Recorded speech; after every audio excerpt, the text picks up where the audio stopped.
ओम नमो भगवते वासुदेवाय। आप सभी का हमारे YouTube चैनल पर हार्दिक स्वागत है।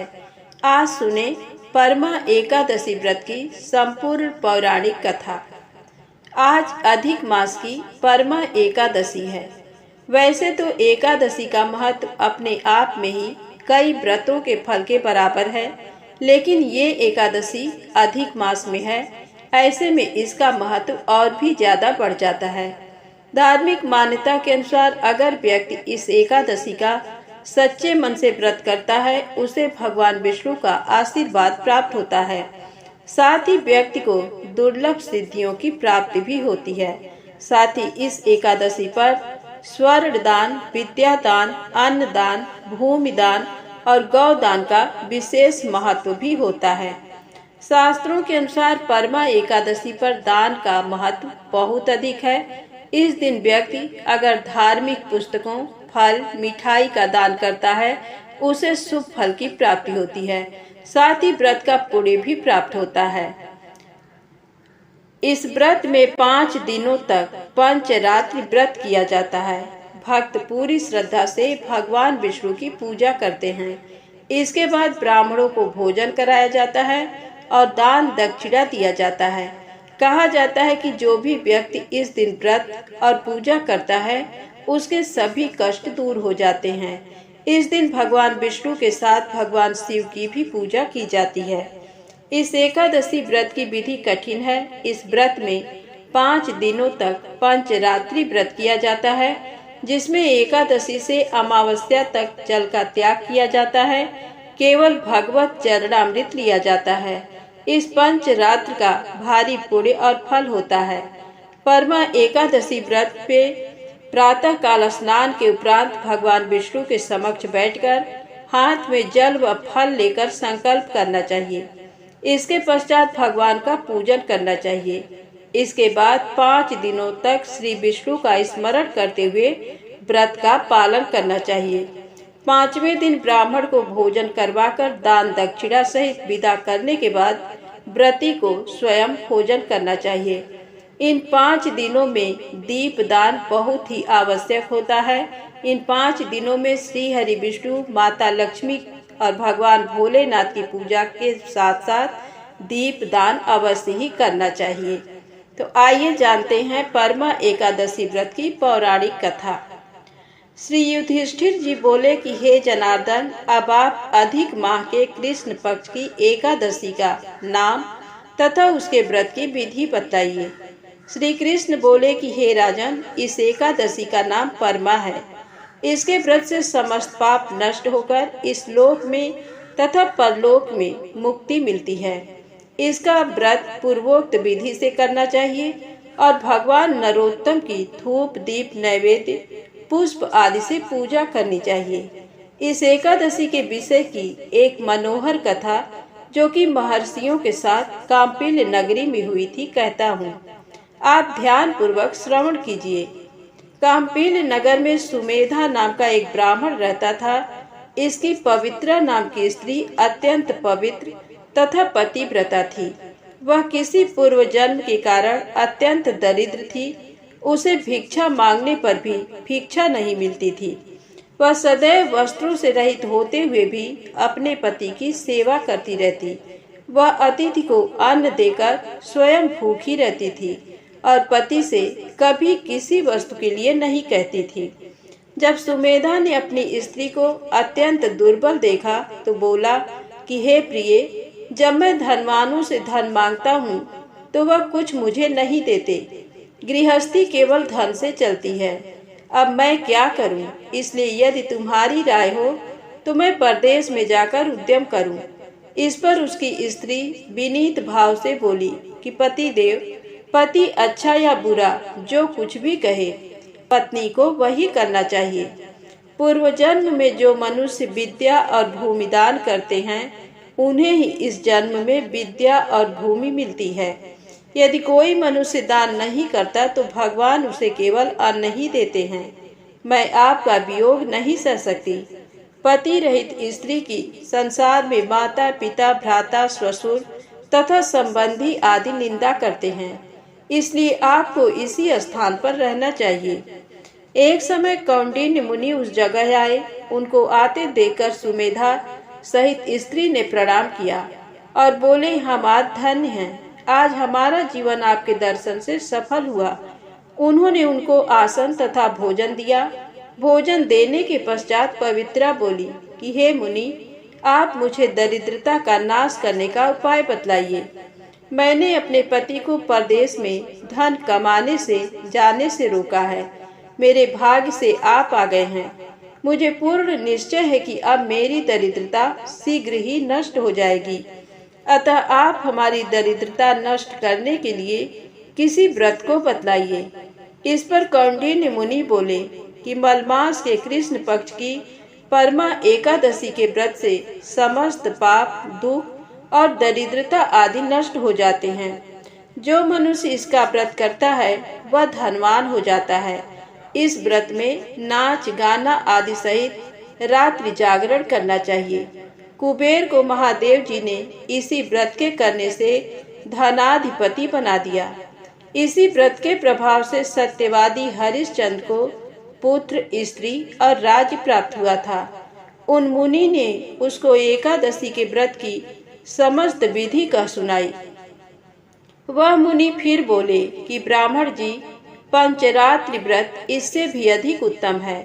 परमा एकादशी के दिन प्रातः काल नित्य कर्म से निवृत्त होकर विधि पूर्वक पंचरात्रि व्रत आरंभ करना चाहिए। जो मनुष्य 5 दिनों तक निर्जल व्रत करते हैं वे अपने माता पिता और स्त्री सहित स्वर्ग लोक को जाते हैं। जो 5 दिन तक संध्या का भोजन करते हैं वे स्वर्ग को जाते हैं। जो मनुष्य स्नान करके 5 दिनों तक ब्राह्मणों को भोजन कराते हैं उन्हें समस्त संसार को भोजन कराने का फल मिलता है।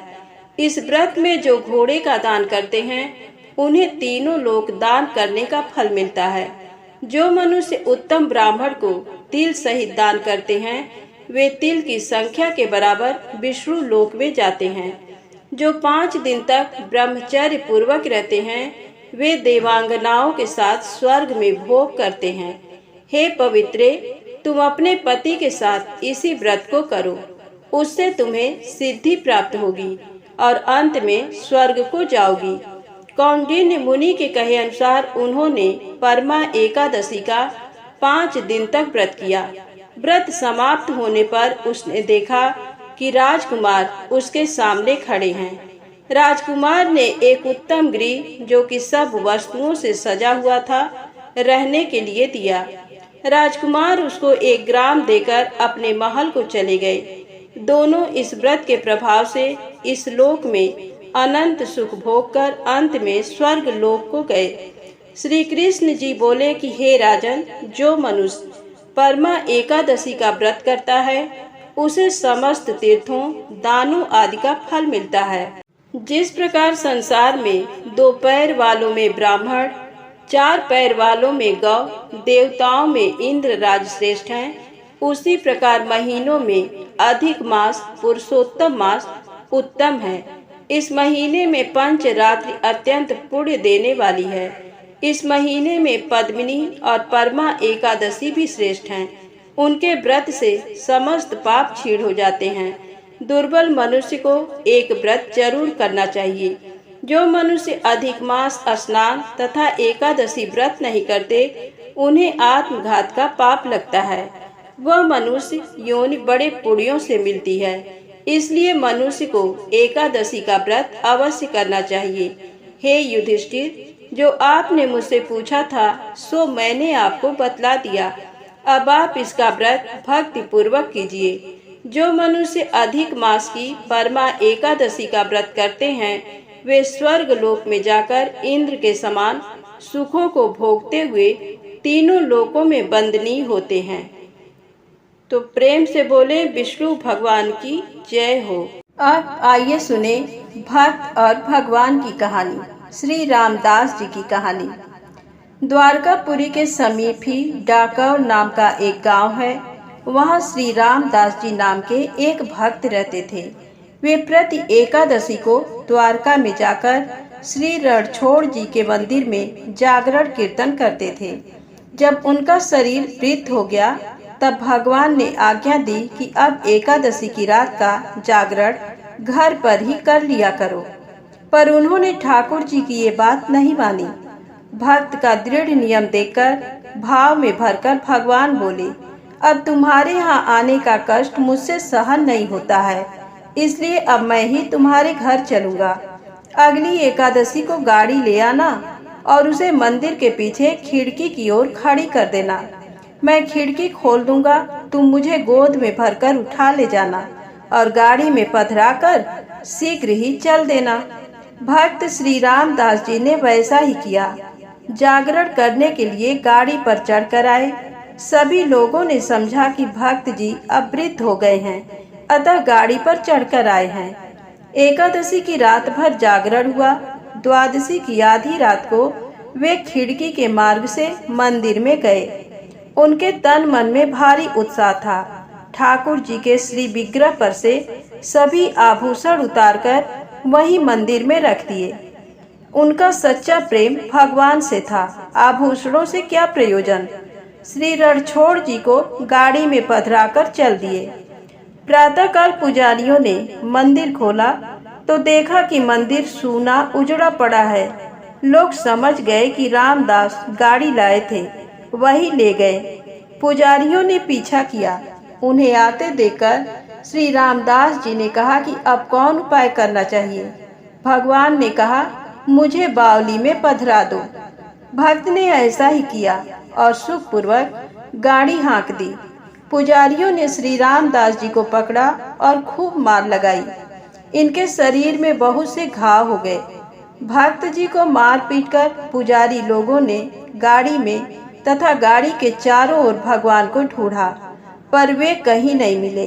तब सब पछताकर कहने लगे कि इस भक्त को हम लोगों ने बेकार ही मारा।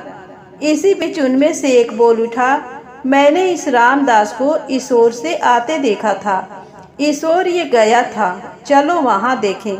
सभी लोगों ने जाकर बावली में देखा तो भगवान मिल गए।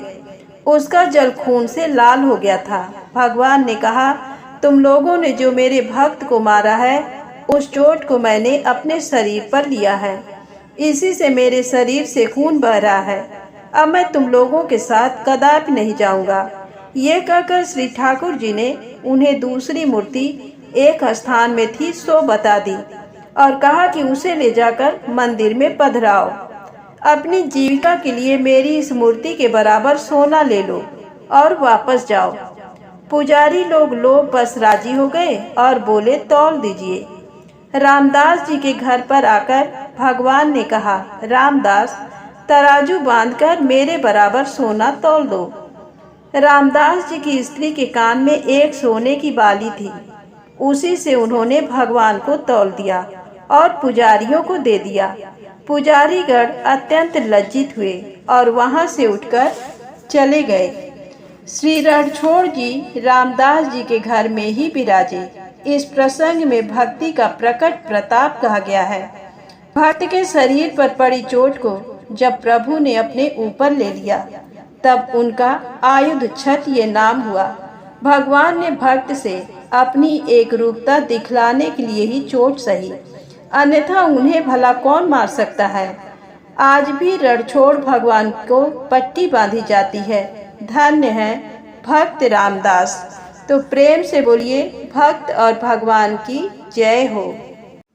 अब आइए सुने पिप्पलाद चरित्र। एक बार देवताओं और असुर राज वृत्रासुर में बड़ा भयानक युद्ध हुआ। वृत्रासुर ने सभी देवताओं को युद्ध में हरा दिया। तब सब देवता अपने प्राणों की रक्षा हेतु ब्रह्मा जी की शरण में गए। ब्रह्मा जी के पास पहुंचकर देवताओं ने उन्हें अपनी सारी परेशानियां बताई और उनसे अपनी प्राण रक्षा की प्रार्थना की। ब्रह्मा जी ने कुछ देर तक विचार किया और फिर देवताओं से कहा, हे देवताओं, महर्षि दधीच ने भगवान शिव की घोर तपस्या करके उनसे वर मांगा है कि उनकी हड्डियां वज्र सी कठोर हो जाएं। इसलिए तुम महर्षि दधीच से उनकी अस्थियों को मांग लो। उनकी हड्डियों से वज्र का निर्माण करके ही वृत्रासुर का संहार किया जा सकता है। ब्रह्मा जी के वचन सुनकर देवराज इंद्र, देवगुरु बृहस्पति और अन्य देवताओं को साथ लेकर महर्षि दधीच के आश्रम में गए। वहां पहुंचकर उन्होंने महर्षि को हाथ जोड़कर प्रणाम किया। देवताओं को अचानक इस प्रकार आया देखकर दधीच ने उनके आने का कारण पूछा। तब देवराज इंद्र ने उनसे कहा, हे महर्षि, आप परम शिव भक्त हैं और शिव जी से मिले वरदान के कारण आपकी हड्डियां वज्र के समान हैं। मुने, हमें अपनी अस्थियां दान करके हमारी रक्षा करें, क्योंकि वृत्रासुर का वध तभी संभव हो सकेगा। महर्षि दधीच ने मन ही मन सोचा कि परोपकार से बढ़कर कोई दूसरा कार्य नहीं है। तब देवताओं का कार्य सिद्ध करने हेतु उन्होंने भगवान शिव का स्मरण करते हुए अपने शरीर को त्याग दिया। देवता उन पर पुष्प वर्षा करने लगे। जब इंद्र को ज्ञात हुआ कि महर्षि ने अपने प्राणों को त्याग दिया है, तो उन्होंने कामधेनु द्वारा महर्षि दधीच की सब अस्थियां निकाल ली और वे अस्थियां त्वष्टा को देकर उससे वज्र का निर्माण कराने के लिए कहा। देवराज इंद्र की आज्ञा से त्वष्टा देवताओं के शिल्पी विश्वकर्मा के पास गए और उनसे अस्थियों का सुदृढ़ वज्र बनाने के लिए कहा। विश्वकर्मा ने दधीच की अस्थियों से वज्र का निर्माण किया।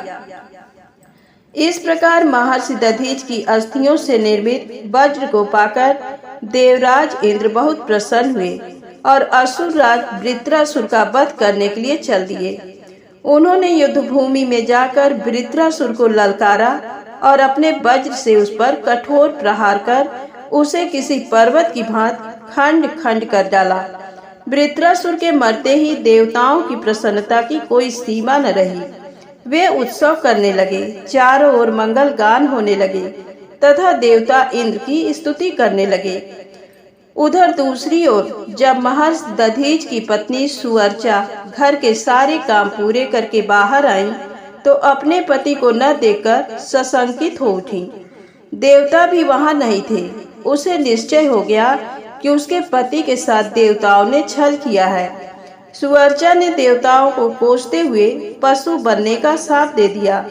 अपने मृत पति के पास जाने हेतु सुअर्चा ने जब चिता में प्रवेश करना चाहा, तभी आकाशवाणी हुई, हे प्राज्ञ, तुम ऐसा मत करो, क्योंकि तुम्हारे उदर में महर्षि का तेज विद्यमान है। शास्त्र कहते हैं कि गर्भवती स्त्री को सती नहीं होना चाहिए। आकाशवाणी सुनकर सुअर्चा आश्चर्यचकित हो गई। उसने वहीं पड़ा हुआ एक पत्थर उठा लिया, जिससे अपना गर्भ विदीर्ण कर दिया। उसके गर्भ से एक महादिव्य शरीर वाला परम कांतिमान बालक उत्पन्न हुआ। वह भगवान शिव का ही रूप था। अपने पुत्र को पाकर देवी सुअर्चा बहुत प्रसन्न हुई, परंतु अगले ही पल उन्हें अपने पति का वियोग सताने लगा। सुअर्चा ने अपने पुत्र को चूमा और अगले ही पल उसे पिप्पल वृक्ष के मूल में लिटा दिया और बोली, हे पुत्र, तुम इसी वृक्ष के पास निवास करो और सभी मनुष्यों के साथ प्रेम का व्यवहार करो। ये कहकर सुअर्चा समाधि लेकर अपने पति के पास चली गई। देवी सुअर्चा समाधि लेकर शिवलोक पहुंची और अपने पति के साथ आनंद पूर्वक निवास करने लगी। उधर दधीच मुनि के पुत्र को भगवान शिव का अवतार जानकर ब्रह्मा जी, श्री हरि, विष्णु, इंद्र सभी देवता वहां आए और उस बालक को वहां पाकर बहुत प्रसन्न हुए। ब्रह्मा जी ने उसके जात संस्कार विधि पूर्वक संपन्न करके उस बालक का नाम पिप्पलाद रखा। उस समय देवताओं ने बहुत उत्सव किया, फिर अपने लोक को चले गए। पिप्पलाद बहुत समय तक उसी वृक्ष के मूल में तपस्या करते रहे और मनुष्यों के हित के लिए कार्य करते रहे। एक दिन दधीच पुत्र ऋषि पिप्पलाद पुष्पभद्र नामक नदी में स्नान कर रहे थे। तभी उनकी दृष्टि एक सुंदर मनोहर युवती पर पड़ी। वह युवती भगवान शिव का ही अंश थी। उसे देखकर मुनि पिप्पलाद मोहित हो गए और उसे प्राप्त करने की इच्छा करने लगे। उन्हें ज्ञात हुआ कि वह परम सुंदरी राजा अनरड़ी की पुत्री है। ये जानकर मुनि पिप्पलाद राजा अनरड़ी के घर पधारे और उनसे उनकी पुत्री का हाथ मांगा। ऋषि की बातें सुनकर राजा सोच में डूब गए कि मैं अपनी प्रिय पुत्री, जो कि सदैव राजसी ठाट बाट से रही है, को कैसे एक योगी के साथ ब्याह दूं, जिसके न कोई रहने का ठिकाना है न खाने पीने का। इस प्रकार राजा अनरड़ी को सोच में डूबा देखकर ऋषि पिपलाद को क्रोध आ गया और वे राजा से बोले, हे राजन, तुम मुझे अपनी कन्या खुशी से सौंप दो, अन्यथा मैं तुम्हें तुम्हारे राज्य सहित भस्म कर दूंगा। मुनि की बातें सुनकर राजा अनरड़ी भयभीत हो गए। उन्होंने अपने राज और प्रजा की रक्षा हेतु अपनी पुत्री पद्मा का विवाह सहर्ष मुनि पिपलाद से कर दिया। प्रसन्न होकर मुनि पिपलाद अपनी पत्नी को साथ लेकर आश्रम पहुँचे और आनंद पूर्वक वहाँ रहने लगे। ऋषि पत्नी पद्मा ने अपने पति की बहुत सेवा की। वह हमेशा मन, वचन और कर्म से अपने पति की सेवा शुश्रूषा में लगी रहती थी। उससे ऋषि को 10 महात्मा और तपस्वी पुत्रों की प्राप्ति हुई। मुनि पिपलाद ने अनेक लीलाएं की। उन्होंने संसार में किसी से भी निवारण न होने वाली शनिश्चर की पीड़ा को हरने का प्रयत्न किया। ऋषि ने अपने अनुयायी शिष्यों को ये वरदान दिया कि जन्म से लेकर 16 वर्ष तक की आयु वाले शिव भक्त मनुष्यों को शनि की पीड़ा नहीं हो सकती। यदि शनि मेरे इस वचन को झूठलाने के लिए ऐसा करेगा तो भस्म हो जाएगा। इसलिए शनि का प्रकोप कभी भी 16 वर्ष की आयु से कम के मनुष्यों पर नहीं पड़ता है। अब आइए जाने धन के लिए किसकी पूजा करें। राजा सगर बड़े उदार और न्यायप्रिय राजा थे। एक बार किसी बात पर प्रसन्न होकर उन्होंने एक लकड़हारे को चंदन का पूरा जंगल दान में दे दिया, लेकिन लकड़हारा ठहरा निपट गंवार। वह चंदन का महत्व नहीं समझा। धीरे धीरे उसने पूरा जंगल भोजन पकाने में जला दिया और पुनः बदहाल अवस्था में उनके सम्मुख पहुंच गया। राजा को जब ये ज्ञात हुआ तो वह समझ गया कि बुद्धि से ही लक्ष्मी अर्थात धन का संचय किया जा सकता है।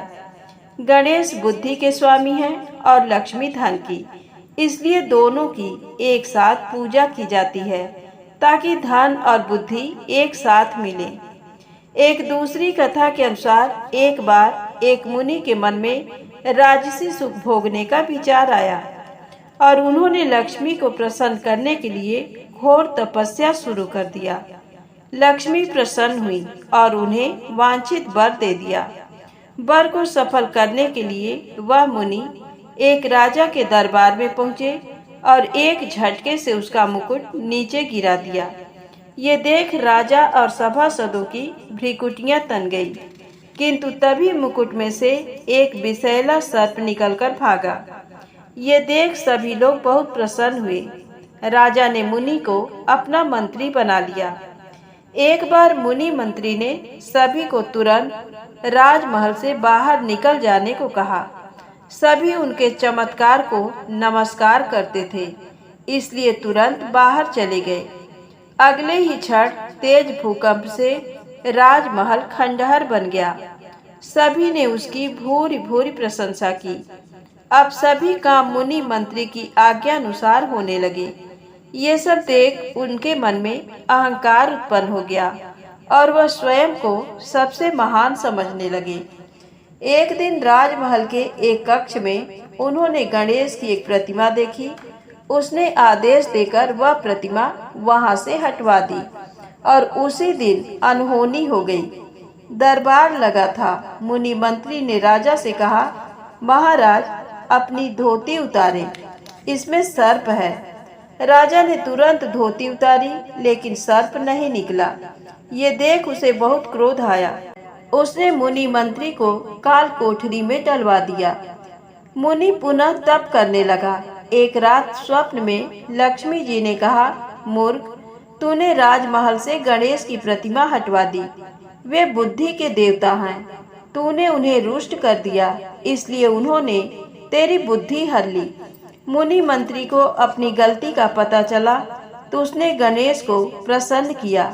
उनके प्रसन्न होते ही राजा स्वयं काल कोठरी में आया और उनसे क्षमा मांगकर उन्हें पुनः मंत्री बना दिया। मंत्री बनते ही उन्होंने गणेश को पुनः राजमहल में स्थापित किया। साथ ही उनके निकट लक्ष्मी की प्रतिमा भी स्थापित की। इस प्रकार धन के साथ बुद्धि का होना आवश्यक है। दोनों के साथ होने पर ही मनुष्य सुखी रह सकता है। इसीलिए दिवाली के दिन धन एवं बुद्धि के लिए लक्ष्मी और गणेश की पूजा की जाती है। तो प्रेम से बोले गणेश जी महाराज की जय हो।